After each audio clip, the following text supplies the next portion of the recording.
So where is this headed? We start tonight with Tom Cotton, who earlier this month was one of the names on the list of the president's potential Supreme Court nominees. Senator, good to have you here tonight. He has said quite clearly that it's a woman, so I'm sorry to tell you. I don't think that you're in the running at this point, at least unless we see some big changes. You know, first of all, do you think it's wise and appropriate for him to make that distinction here? Yeah, Martha, I think the president has many capable female candidates on the list that he's released in the past, and I suspect he'll choose one this week and send it forward to the United States Senate. That's what he campaigned on doing in 2016, and we will process that nominee without delay. We did that not only in 2016, but in 2018, too, when there couldn't have been a clearer referendum just 1 month after the Brett Kavanaugh vote. 4 Democratic senators voted against him. They lost their reelection. 1 voted for him and won. So the American people returned a Republican majority to the Senate to do exactly what we intend to do, which is confirm the president's eventual nominee. But what about timing? You know, when you look at the timeframes that we just mentioned, it is very close until the election. So what if there's a scenario where President Trump loses, and would then a nominee be pushed through in the lame duck session?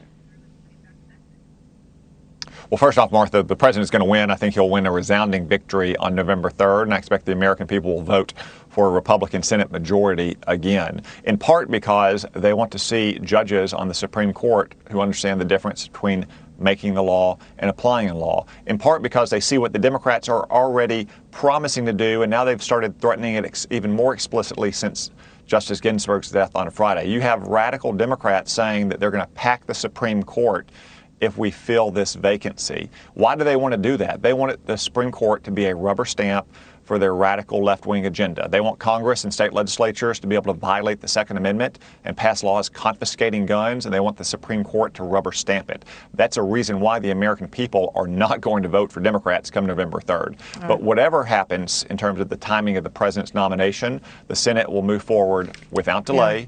We'll take a careful, thorough, deliberate approach to it, and we will confirm that nominee, I am confident. Just a bit of news just crossing as you were talking from your colleague, Cory Gardner in Colorado, who's obviously in a tight race there. He is essentially saying, he says, when a president exercises constitutional authority to nominate a judge for the Supreme Court vacancy, the Senate must decide how to best fulfill its constitutional duty of advice and consent. I have and will continue to support judicial nominees who will protect our Constitution, not legislate from the bench.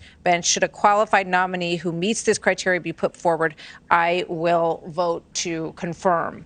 He was one of several, including Mitt Romney and potentially Senator Grassley, who were seen to be somewhat on the bubble. We've heard already from Murkowski and Collins. Your thoughts on your colleague's statement tonight?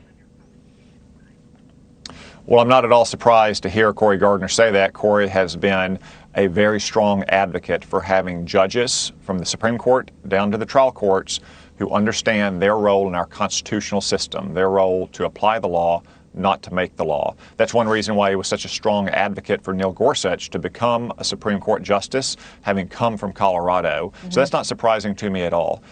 I believe that once we get the nominee, that nominee will be highly capable. The Senate will be thorough and careful. We won't cut corners. We won't skip steps, but there is more than enough time to confirm the president's nominee, perhaps before the election, certainly by the end of the year. All right. So, you know, obviously there's a lot of discussion about the choice that Senator McConnell made back in 2016.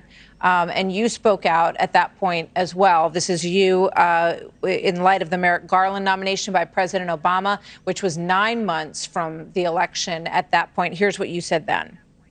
In a few short months, we will have a new president and new senators who can consider the next justice with the full faith of the American people. Why would we cut off the national debate about this next justice? Why would we squelch the voice of the people? Why would we deny the voters a chance to weigh in on the makeup of the Supreme Court? So what do you say about that now? And, you know, you look back at that time, and it is the Senate's constitutional duty to advise and consent. And even that part of the duty of the Senate was not carried out at that point for Merrick Garland. So, Martha, remember in 2014, we had an election in which we won a smashing victory, a large majority, delivered in part to put the brakes on the Obama agenda for the final 2 years of the Obama presidency. So it shouldn't be a surprise that when a Democratic president submitted a Supreme Court justice, the Republican Senate did not want to confirm that justice. That's exactly how we exercise our advice and consent role. But why not take it to the vote? Nor should anyone be surprised, Martha, that with a Republican president and a Republican Senate, that we plan to move forward to confirm exactly the common nominee that we promised in 2018. Remember, we could not have had a clearer referendum with the voters in 2018, just 1 month after the Brett Kavanaugh confirmation. We promised that we would continue to confirm the president's highly capable judicial nominees, and that's exactly what we're going to do. Well, a lot of people look back at that and they look at the statements that were made by some of your colleagues, Lindsey Graham and others, who basically said, if this were to happen close to the election, we would not move forward. We would wait until after the election. So, it's going to be up to the voters to decide how they feel about all of that. We just, sort of lay it down for the record here. Here is Joe Biden appealing to GOP senators on the Supreme Court confirmation in Philadelphia yesterday. Here's what he said. I appeal to those few Senate Republicans, the handful who really will decide what happens. Please follow your conscience.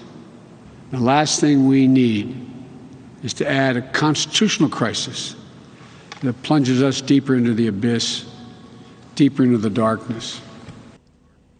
So your reaction to what he said, and how wobbly do you think, for lack of a better word, some senators might be in this process on your side?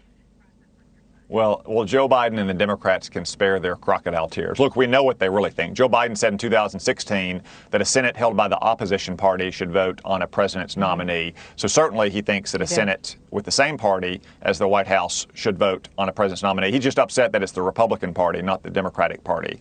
But in the meantime, Joe Biden supporters are out rioting and protesting on private homes like Lindsey Graham's and Tom Tillis's and Mitch McConnell's over the weekend because they want to take this out of the constitutional process.